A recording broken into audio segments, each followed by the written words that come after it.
Welcome to another edition of Expanding Mind.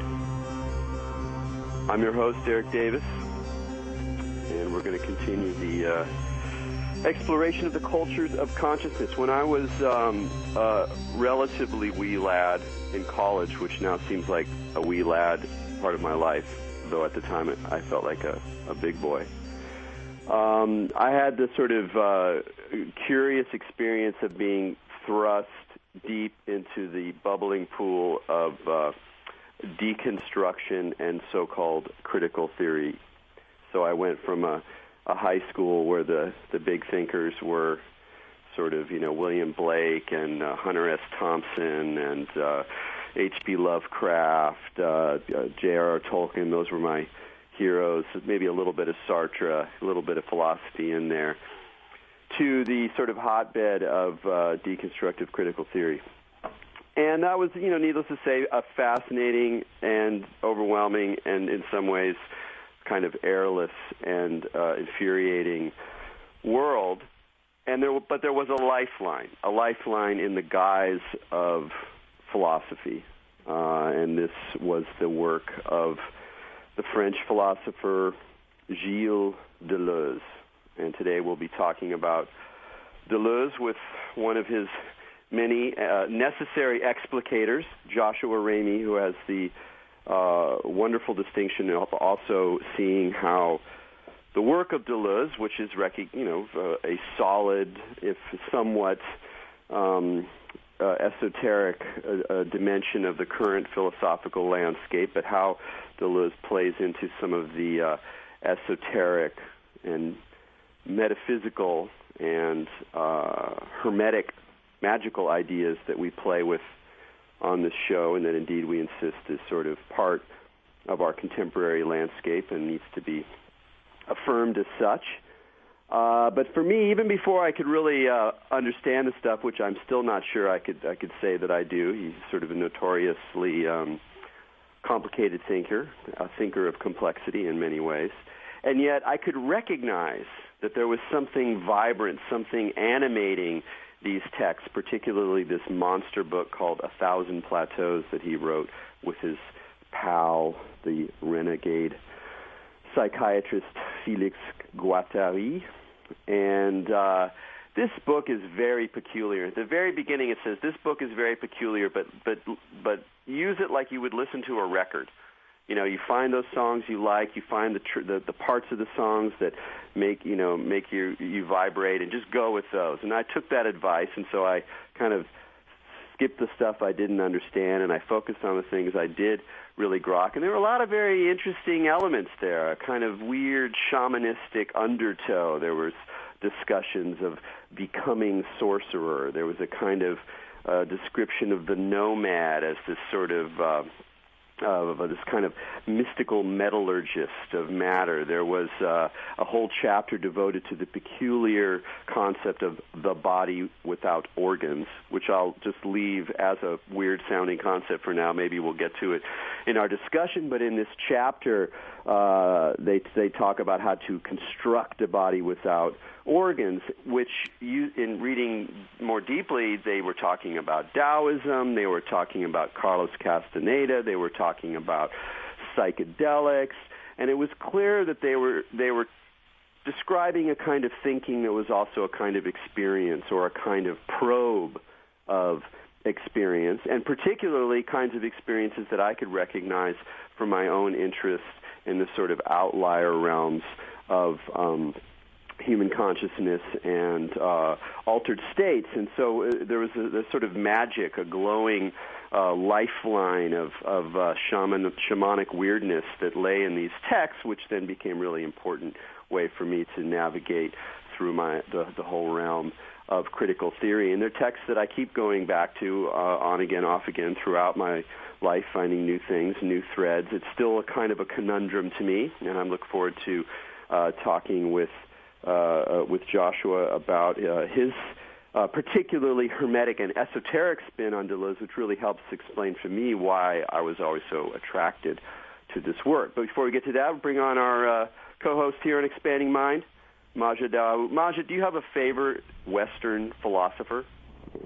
Oh, man. Well, I can tell you with Deleuze, I got a little annoyed with him. I hope the guest doesn't mind. But because I found out about him, I was reading about Karl Popper a lot because I was studying science. So I was reading about Karl Popper's, like, negating stuff and getting into, like, you can only prove that things are wrong. And then I found out about his difference theory, you know, how everything is different than everything else, and it goes all the way down to the bottom. And you know, I'm a big fan of, like, Kant, and Spinoza is awesome, too. I like him a lot. And so I was reading a lot of Deleuze's stuff about that, and I just would get so irritated because it seemed like he would only go one direction.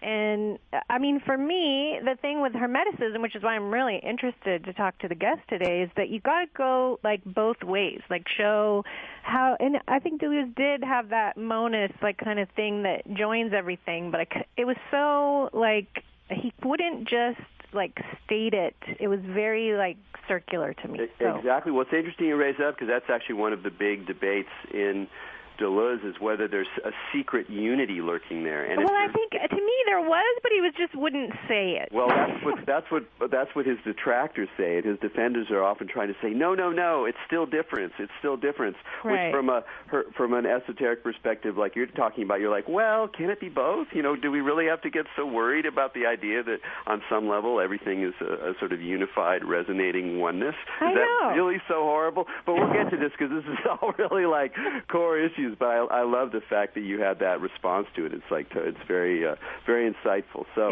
with that, we'll bring on Joshua Ramey, professor of philosophy. Welcome to Expanding Mind. Good to be here. Hey, man.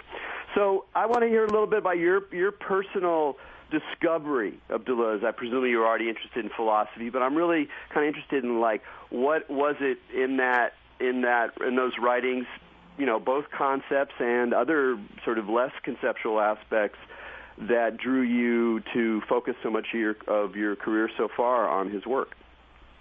Yeah, sure. Well, like you, Erik, I found something arid as well about the French scene of you know, the post-war and then post-1968 era, and even though I was really attracted to the depth of the critical insight of people like, you know, Derrida and Lacan, Julia Kristeva, and others that I was exposed to by my mentors in college.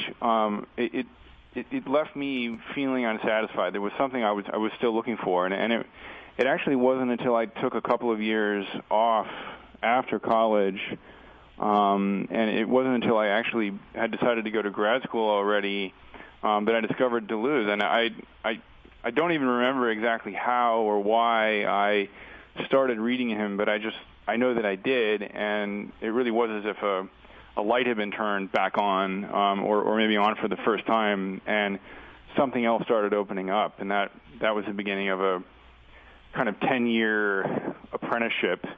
I would say that you know, basically started around the year 2000, and you know, in some ways it's still going on, but I guess I've left my initial monument to it in the form of the book.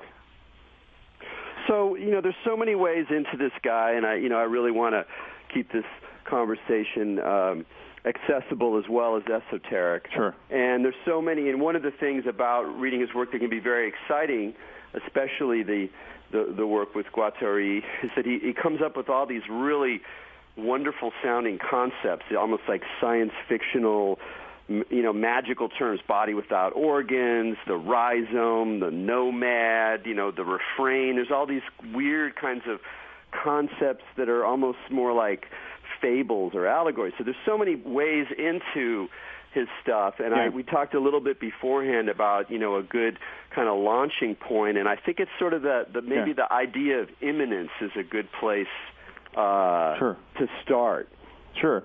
Well, you know, immanence, a good way into immanence is actually through the idea of the body without organs, and you know, my book starts out with a eulogy that Jacques Derrida wrote for Deleuze, and they were friends. and Derrida said that if he could, this was just after Deleuze had died. Derrida said that he could.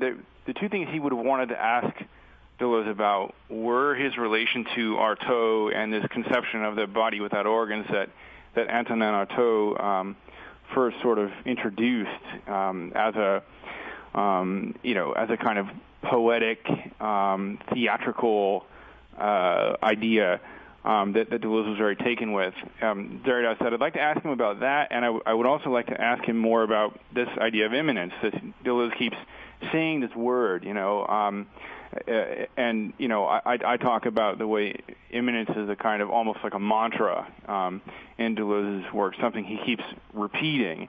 But the idea of immanence for Deleuze is really about the idea that although there are different levels of being, there's ultimately a way that all the different levels traverse one another constantly, and there seem to be intensities, as he called them, that cross those different modalities, cross different kinds of organisms, even cross events that are remote in time and space, and that somehow the mind, or at least a certain usage of mind that we can talk more about, that I think, frankly, is ultimately kind of esoteric usage of mind, can actually sort of delve into this plane of immanence. And one of the things that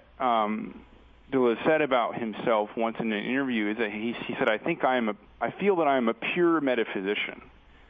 And this is what's interesting about Deleuze in relation to some of the other postmodern and so-called post-structuralist thinkers in France, is that Deleuze isn't critical of metaphysics. He's not critical of trying to say something about ultimate reality, as opposed to somebody like Derrida, who is teaching us to be suspicious of language and to sort of flee the violence of the sign and signification, or to at least be very vigilant about it.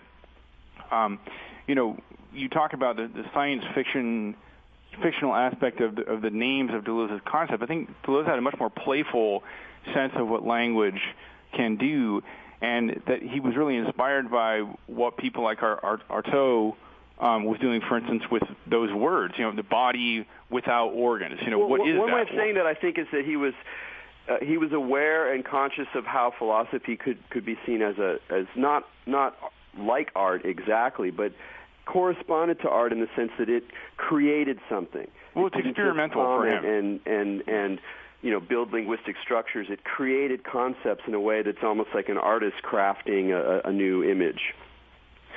Sure, yeah, and the image that Artaud was after with this body without organs, that Deleuze takes up as immanence, is this idea that we don't have to work with the given, with what's apparently given to us, to really be working with reality. In fact, we have to, in some sense, transgress the given to access the real. And immanence for Deleuze really is just something like ultimate reality. And the reason why this idea of accessing a body without organs is important is because it really is about self-transformation. It really if thinking immanence is something like accessing a light body or a numinous body or an energetic body that in some sense subtends and in some sense exceeds the normal body or the body with organs, then thinking as an approach to immanence involves a kind of self-transformation. It involves what I call an ordeal, a spiritual ordeal. Well, and would you say, too, that it involves a disintegration of differentiation for him? Just because, like, the idea of a body that it contains all these separate parts, like organs, when you have a body with no organs, you no longer have separations inside, and that's how you get to the immanence, right? It can be, but one of the things that I try to argue in the book is that the concept of difference and differentiation in Deleuze really has been misunderstood, that it's really more about intensities and differences in intensity rather than something like difference in the ordinary sense. So, for instance, when you do arrive at, in some sense, and you do experimentally arrive in some ways, at least temporarily, at the body without organs, you don't have a completely blank field or a completely indiscernible, nebulous kind of space. You have differences in intensity. In fact, you have what Deleuze calls extreme speeds and slownesses. It's not that there are no longer differences. It's that the differences are no longer the kinds of differences that are identifiable by our normal modes of perception and affect and thought. They're not measurable. Well, that's part of it. That's a big part of it, is that they're no longer measurable. That's or you right. can think about it as a chaos. What I think of in the chapter on the body without organs, which he always stresses, is something that is produced and can be produced through practices as well as ways of thinking. And he talks about different sort of heretical ways of constructing this, of building it in your experience. And it really reminds me of a basic element of Taoist meditation, because the Taoists have a similar kind of image of this. So there's a sort of story about the creation of the world, starting off with this sort of Mr. Wonton, basically, this perfect egg, and then who's associated with chaos, and then another fellow comes along and they bores 9 holes in him, and then chaos dies. And it's the idea, and then this gets replicated in Taoist practice, where part of what's happening, of course, it's very complicated, all the elements of meditation in Taoism, but one sort of basic motif is that in meditation, you sort of return to the primordial soup, the chaos of productive possibility that's, in a sense, dismantling your organization, that moment that Maj is talking about, but rather than finding yourself on a divine ground of absolute, indistinguishable oneness. Instead, it's returning to a kind of plenum of potential, of all these sort of possible movements, that out of which then the sort of one is reconstructed again. And there's, it's a different process, but it seems to me that's one way of kind of thinking about it, is not a return to a single thing, but rather to return to a kind of exploding, chaotic potential. Absolutely. I think that's a great way into it. I like to use the word sometimes of repotentiation, that the movement is toward a zone of ultimate or radical repotentiation, and that does have to be approached carefully and through various practices that have traditions, and have traditions like Taoism, among others. That's right. And that's another thing that will come as a little bit of a contentious point, I think, out of my book for at least most Deleuzians. I think is I think that Deleuze's thought, which seems to emphasize a radical novelty and sort of the unforeseeable and experience, is actually about the repotentiation of traditions of practice, traditions of spiritual ordeal that have actually been with us for a very long time. So as with the concept of difference, I think that the emphasis on novelty and experimentation have been too often understood in Deleuze as sort of breaks with the absolute breaks with the past, absolute breaks with with what's come before, and I don't think that's what Deleuze is up to. I think what he's... Well, I'm glad you're doing that too, because I'd say that one thing about sort of critical thought, from the sort of 70s, 80s, or 90s, is that there was this really strong emphasis on transgression, on the idea of undermining the norm and finding the novel and decontextualizing, and almost this kind of violence of pulling out of any sort of more traditional rhythm. And in some sense it made a lot of sense, but then it became a lot of almost kind of corny, and and then Zizek would come in and make the good point that these people, they're talking about transgression and sort of creating some kind of freedom, but if you actually look at the sort of transgressive practices that a lot of these people embrace as a manifestation of this movement, you find that, of course, they have their own rule sets, and in fact, and sometimes they're even more rigid than the worlds that they're turning away from. So there was a kind of naive celebration of transgression that came back, and I think Deleuze was often seen in that light, and yet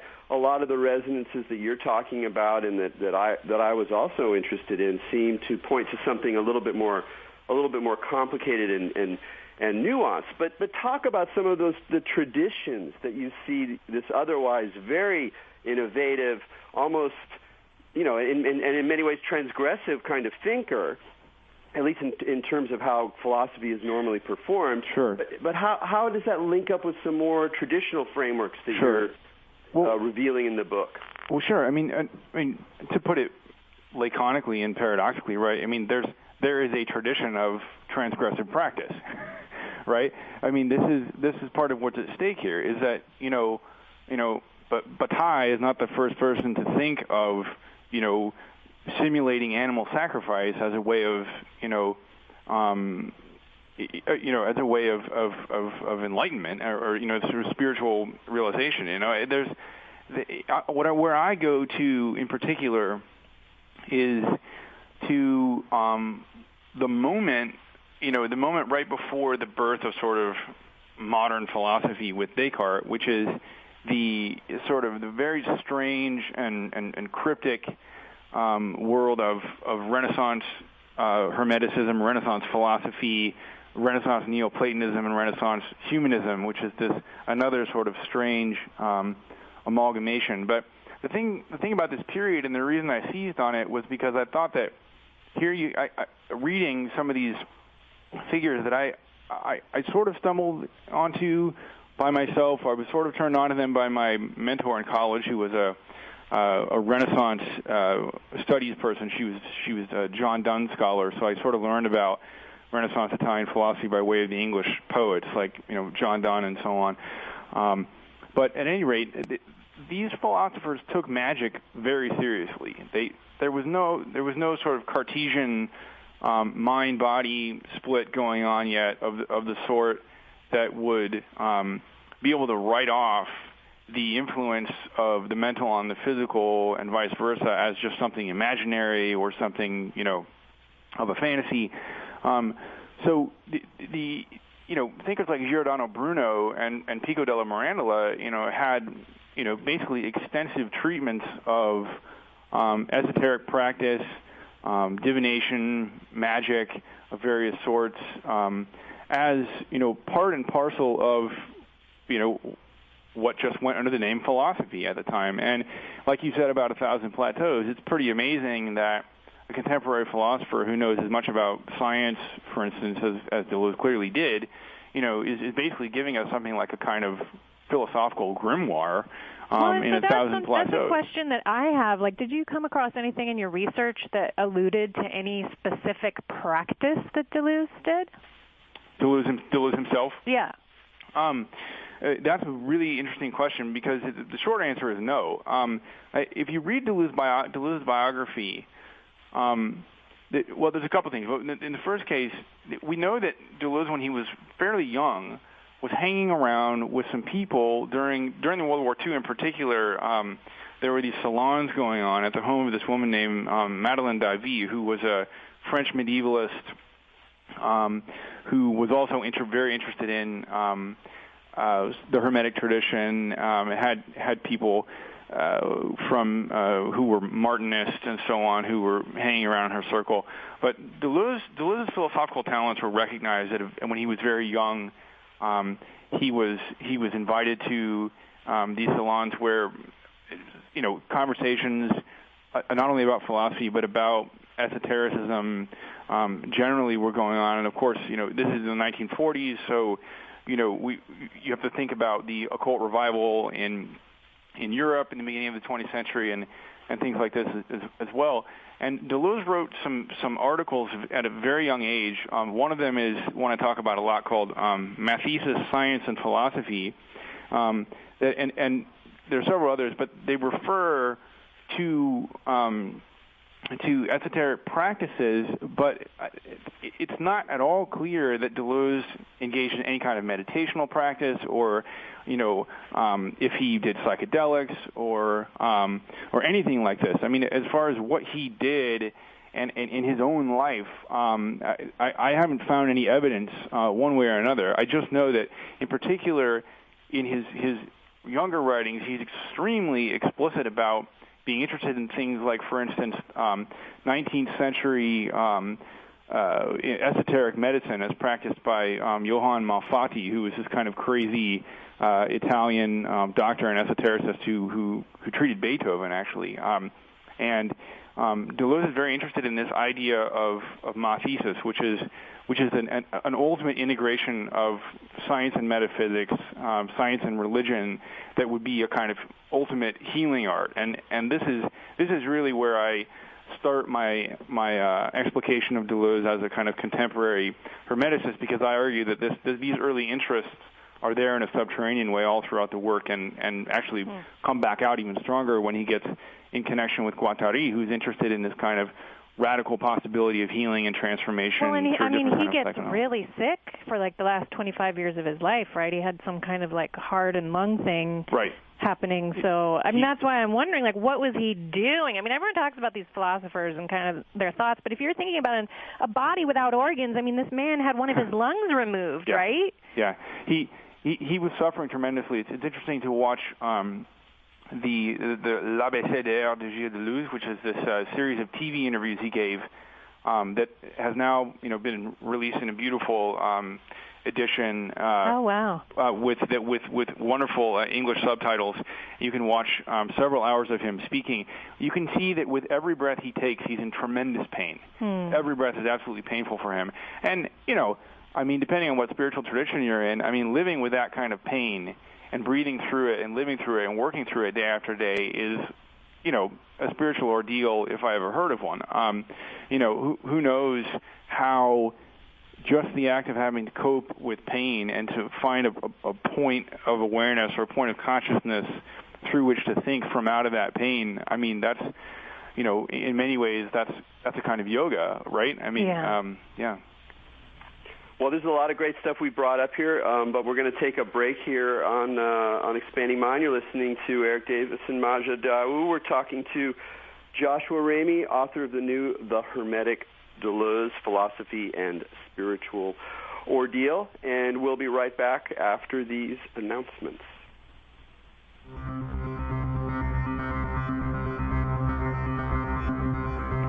Welcome back to Expanding Mind on the Progressive Radio Network.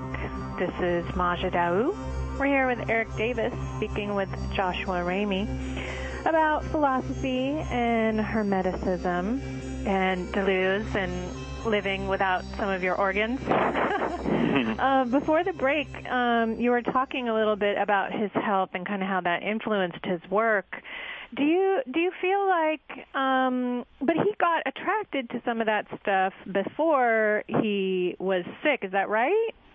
Oh, sure, yeah, absolutely. Right. Mm-hmm. And what to you was kind of the biggest aha that you had in connecting him with some of the Hermetic ideals and philosophies? Because that's really what I feel like your book will make some kind of groundbreaking stuff in, because a lot of people would never kind of affiliate him with that. Was there like a particular thing that you noticed when you were like, wait a minute, what's going on here? Yes and no. There was a slow convergence going on, and then there were some aha moments. And the convergence was that I had what I thought was a sort of separate interest in and curiosity about Renaissance humanism, as I mentioned before, and Renaissance philosophy, and basically something in me. I had some intuition that after I started to read, 2 or 3 years into reading Deleuze and knowing I wanted to work on him, pushed me to sort of go back to look at the Renaissance, because I've just felt intuitively that there was some kind of connection. And the longer I worked on it, the more the connections became apparent to me. That there were complex ontologies here, at the center of which some kind of human agency was connected to the ability to transform reality, but in a way that wasn't immediately apparent and wasn't always available. This is what you have in for instance, Pico della Mirandola's oration on the dignity of man, which is sort of the most famous, and widely read kind of manifesto of Renaissance thought. I mean, there Pico positions humanity, interestingly enough, not at the center of the universe, but actually outside and alongside everything else. He actually says that God said to Adam, I just created the world, but guess what? I filled it up. There's no room for you. So you're going to stand alongside the whole of the world and be able to traverse the cosmos and to occupy any of these places in accordance with your will. And there was a real aha moment there, because Deleuze says something very similar in the cinema books about the way in which the camera and also in a way the act of filmmaking puts humanity in a very similar position, and also the way in which Deleuze saw many artistic practices, including filmmaking, as a kind of holding a kind of promise of spiritual renewal and renewing what he called belief in the world, not belief that we would one day be rescued from this world, but that because of art we would see the world differently and thus see it for what it could be, and thus be inspired to remake it. Well, and that's very. Oh, sorry, Eric. That's very anti-Gnostic, So there he kind of differentiates himself from a lot of those traditional ideologies. Well, that's exactly what I wanted to push on here. Is that another way of talking about immanence is that it's the opposite of transcendence. It's the idea that whatever you're seeking in the transcendent gesture is actually always already embedded in some fashion in the situation or experience or material world that you're in. And in a lot of ways, what he was doing was trying to figure out, how do you think about an incorporeal or imperceptible realm that's sort of folded into this world, that doesn't stir the desire to flee matter or to flee the condition we're in. Right. And this sort of relates in a way almost even to that Renaissance notion, you could say, where it's not about resolving our situation, but of recognizing that we're kind of restlessly moving through this situation that in some sense we demean by hoping to resolve with some kind of transcendental story, or some kind of escape from matter, or some kind of final answer or final sign that can resolve everything. And instead, you have this thing that you call the sort of ordeal, where you're sort of thrust back into the mystery of it. And I think particularly that you can have a kind of shamanic understanding in the loosest, least anthropologically specific way of using that term, in terms of a kind of affirmation of a world of not empty phantasms, but a world of transformations of both matter and what we would think of as mind, a kind of distributed world of entities and formations that we create alliances with, that you sort of move through this sort of difficult, tumultuous environment as a kind of passage, and that comes out a lot in his work. But what I really wanted to kind of press on you is against the tendency that a lot of people who are drawn to spirituality have to kind of resolve, to find the answer, to discover a kind of hook into transcendence, a way out, if you will. Mm-hmm. What is this other way about? What does this other way point to? This affirmation of belief in the world, this kind of transversal of ordeal. Yeah, well, in the cinema books, Deleuze talked about this in terms of, the almost a kind of fetishism of the shroud. That in cinema we're seeing the shroud of the world. The world is dying. The world is sick. The world is decayed. But we still have this kind of numinous, kind of almost undead, to use the Zizek'ian word, stuff that's still malleable, that's still pliable, that can be rearranged, and it takes me back to Giordano Bruno, who I think is really the most sort of fascinating dark precursor to Deleuze, who in his own heretical way very heretical actually, held the theological doctrine that in creating the universe, God had he had fully dirempted himself. In other words, in creating the world, God became the world, so that such that the vicissitudes of this world, as Bruno called them, the ups and downs, the chaos, the strife, the disorder, as well as the joys and the ecstasy, that is God. That's what God has decided to become, as it were. So it's a sort of, radical incarnationalism. So instead of God becoming fully this one human being, God has become everything for Bruno. And I think this is very much the way that Deleuze sees it as well. But Bruno has this really beautiful line in his treatise on magic where he says that, there's nothing in this world that's been so marred or so tarnished or so damaged that it cannot yet become the seeds of the greatest transformations. And it's just a line that I come back to over and over again, and it's the idea that the most spiritual thing that we can do is not try to integrate the fragments back into some whole or some imagined whole, or return to some as Freud would put it, return to some womb of spiritual bliss, but rather to attend with our complete attention, to give ourselves over completely to the presence of the fragment, the presence of the thing, whatever that thing is, that is in our attention, that's in our field, literally. And this is, when Deleuze talks about immanence, I always think of it as this sort of spiritual space that opens up when that kind of attention, when that kind of care in a certain way, or when that kind of focus is elevated to a point where the entities involved start to enter into relations of communication and transformation and even play that wouldn't otherwise be possible. Well, and I'm fascinated because, and Bruno, really, that quote is so good, and Bruno saw the universe erotically, that because there are those negative, bad, sinful things, to him that wasn't like they weren't evil, it was part of the counteraction with that whole Hermetic opposite idea, right? And that those were actually providing the friction for movement in order for you to access those places, and that the importance of concentration on those things was, like you said, that's what opened the veil or rended the veil through that erotic friction that happened between the two things and caused it to move.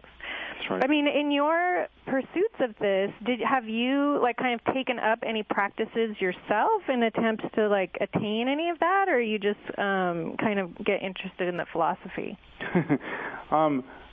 Yes, I have. I my girlfriend calls me a religious lunatic, That's awesome. And I think I'm a little bit like Erik in this way that I'll try everything twice.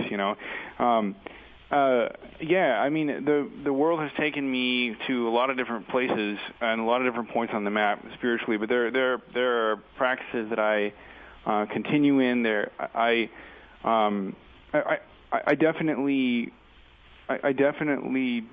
feel very devoted to, and I would even say religiously obligated to a number of different traditions, actually. And I think one of the hardest things I've had to go through, I guess my own little ordeal, is how to somehow limit or organize the different modalities of practice and belief that I feel drawn to. Right. I feel really drawn to a number of Native American practices, especially in the Lakota tradition of working with with the animals and working with the four directions and working with ways of acknowledging the sacredness of place.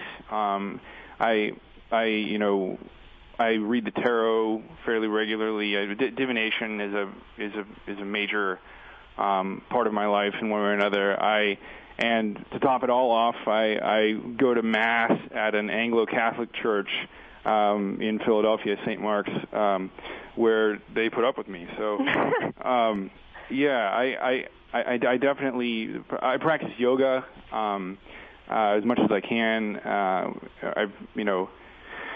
some of the things that I don't know if I want to, that I've tried, I don't know if I want them to appear on a radio show, but the practice part of it is very important to me, and I think it's a huge part of the reason in the end why I wrote the book, because I can't practice philosophy without practicing spirituality. Yeah, and I think that what that points us to is also is another way to practice, or how do you practice with your practices. It's like you can say, oh, this is, Lakota's the way, or this is the way for me, or whatever, but it's also how you approach it, what you're looking for. And for me, it's often about noticing when I'm trying to, solve the problem, rather than cast insight or release something, and am I doing this out of is there an escapist element to what and even if there is some kind of desire for, there's different kinds of escapism. There's the kind where you want to just shut it off and not deal, and then there's the kind where you're drawn towards those experiences of intensity that you can understand in this philosophical language, but those experiences of intensity have a redemptive quality, not because they're pulling you out, but because they're deepening, whatever it is, even the pain or the sadness or the melancholy or the frustration, that there's something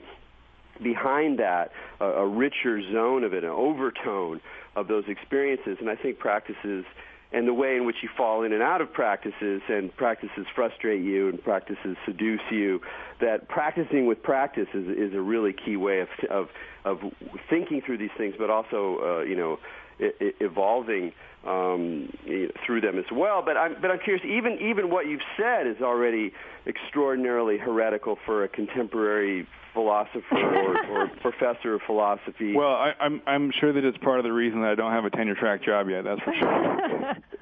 And then what's that about, man? When did that start? When was it so verboten, or not even verboten? Because if you talk to people, we all know people who are inside this world, write books along this line. You get them late night over the beer, and they're like, oh yeah, well actually I'm really interested in this, and this has been a big part of my life, and yes I do tarot or whatever. That just the way that these things are so marginalized, they're so frightening to the mainstream, or what? It's not even a mainstream. It's just they're so frightening to a certain idea or image of what philosophy is. What's going on there? I've got a whole chapter in the book that tries to deal with this in one way, called "The Politics of Sorcery." It's a 6th chapter in the book, and that chapter opens with a section called "Secular Anxieties from Freud to Adorno." And I try to start getting at this anxiety you're talking about, because it's everywhere. It's in my friends as well as my enemies. So what is that? I mean, that's a really, in a way, that's a question that I'd really like to write about at more length one day when I can. But a lot of it has to do, I think, with the specific settlement of the Enlightenment between science and religion, and the need to pretend to a certain paradigm of inquiry and objectivity and rationality within certain limits. I think always hear about Kant, and his anxiety about the dreams of the spirit seer, and his anxieties about what lies on the hinter side of what can be validated in a kind of public and discursive way. And a lot of these experiences that we're talking about, they are self-validating.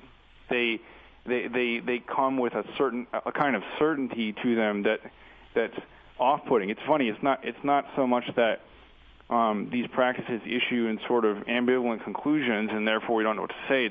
I think sometimes the results are just too clear, and we're not quite sure where to put that on a map, made by skepticism. Well, and I think that's an important part of it. It's because you know something and you can say it to someone, and then they get freaked out that you can know something so completely and so clearly, especially if it's something about them. And then they get upset, and that's the fear thing, where magic and sorcery has been treated as this fearful thing because someone can know it and then have power over you, right? But the stupid antidote to that is just teach it to everybody. And if everybody knows how to do magic, you don't have to be afraid of the sorcerers, because everybody's a sorcerer. Yeah, exactly. And I try to push that kind of radically democratic ethos of the Hermetic tradition, and in conjunction with Deleuze's own, I think, highly utopian and even kind of eschatological sense of a people to come and a democracy to come that wouldn't be based on, something as simple as representing, as citizens, or something as meager as protecting one another's rights, but that would be this much more intense mode of communication and interaction that it obviously is a long way off, or maybe it's closer than we think, but we have a certain kind of schizoid or paranoid relationship with it that it still needs a lot of investigation. I mean, there's so much history that's playing into it, not only since the Enlightenment, but even since the early days of Christianity, with all the anxiety about paganism and the anxiety about the heresies and so on. All of those things are still with us as well. Yeah, well, that gets back to, I think, a little bit of the way that Deleuze resonates with a certain kind of shamanic paradigm. And again, he talks about this process of becoming animal, becoming imperceptible, becoming a sorcerer. He describes thought, as a sorcerer's flight. And there's this kind of sense of maybe even the more dark side of that shamanic worldview. But to me, that feels like it has something to do with this future vision of politics to come, or a way of thinking with the earth that is not a return to balance.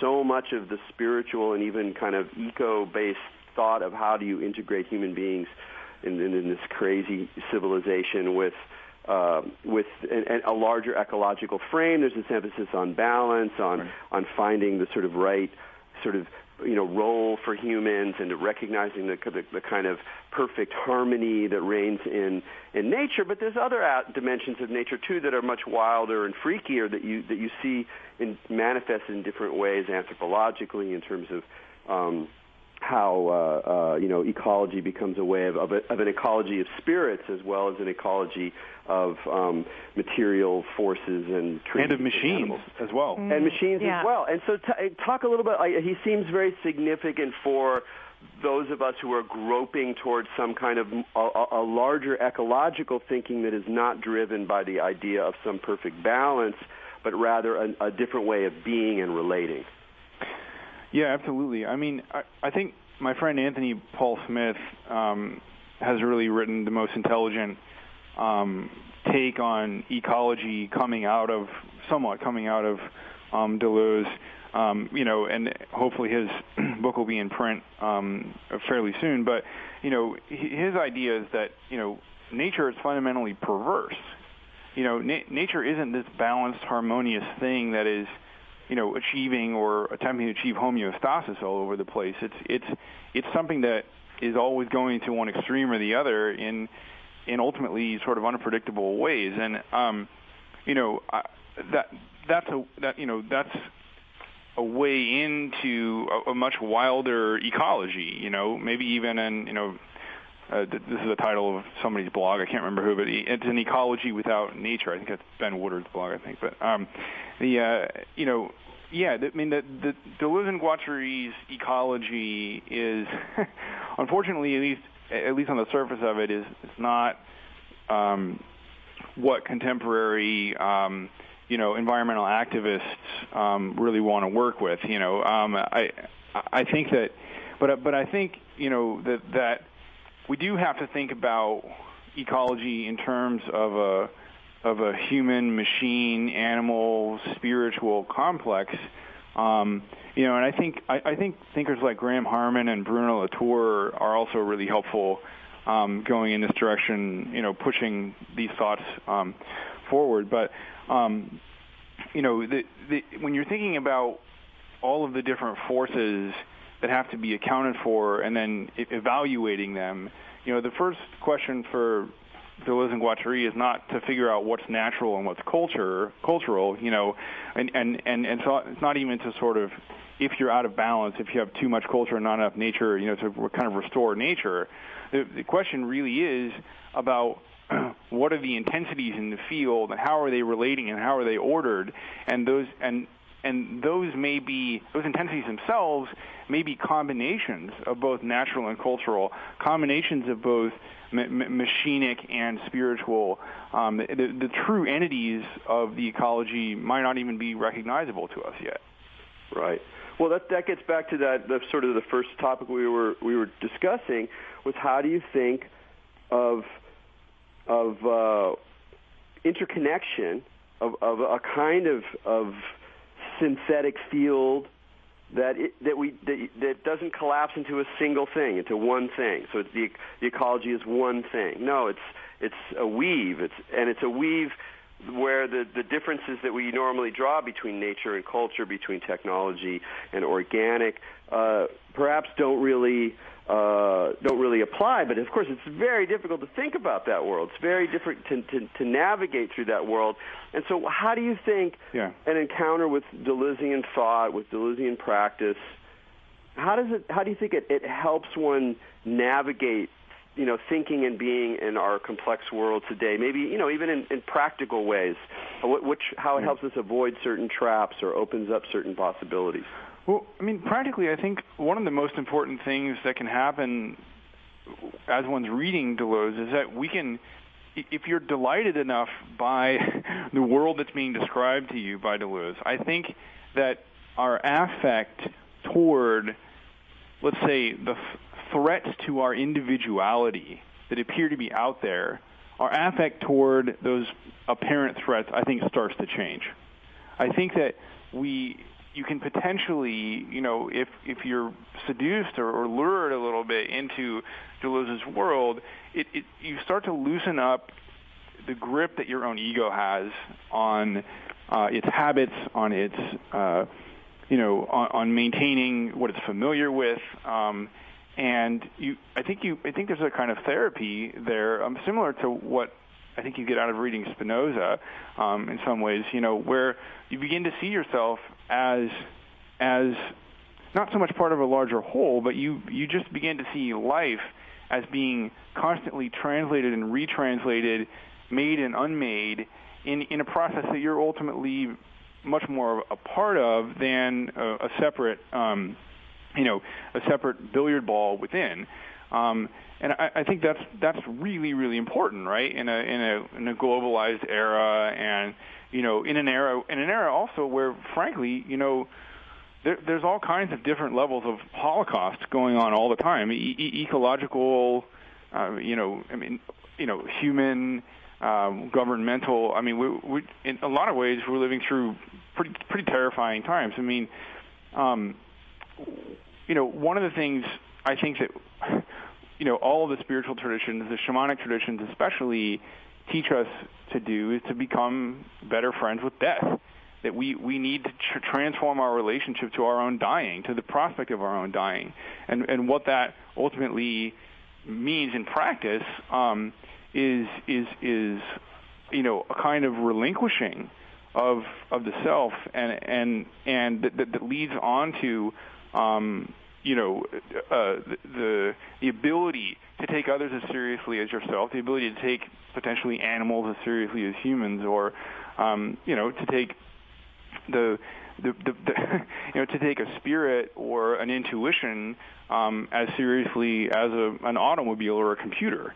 And I think truly that speaks to Deleuze's shamanic abilities, that this comes from a man who was facing death literally every day for 25 years. Yeah. And so those realizations came out of this kind of broken man who was teeter-tottering between those two places and was able to somehow get in that liminal space where he could see that web and those weaves, but only because he was so close to death and was able to open that world to maybe other people that weren't in that crisis mode yet, but it's the imminent crisis that is impending in all of us, and that he was able to have a vision into it and then relay it to everybody else. We're going to have to end it there. I do think it is interesting that he was already doing that before he got sick, but it's that weird kind of way, like Nietzsche's sickness, where there's something really profound about it, even though it was also just a bum ride like so many of us get. But we're going to have to wind it up there. Joshua, thank you so much for joining us on Expanding Mind. Thanks to both of you as well. Thank you. So check out Joshua Ramey's book, The Hermetic Deleuze. Give the man a shot. It's worthwhile. So from me and Majid, all you out there, keep your minds open.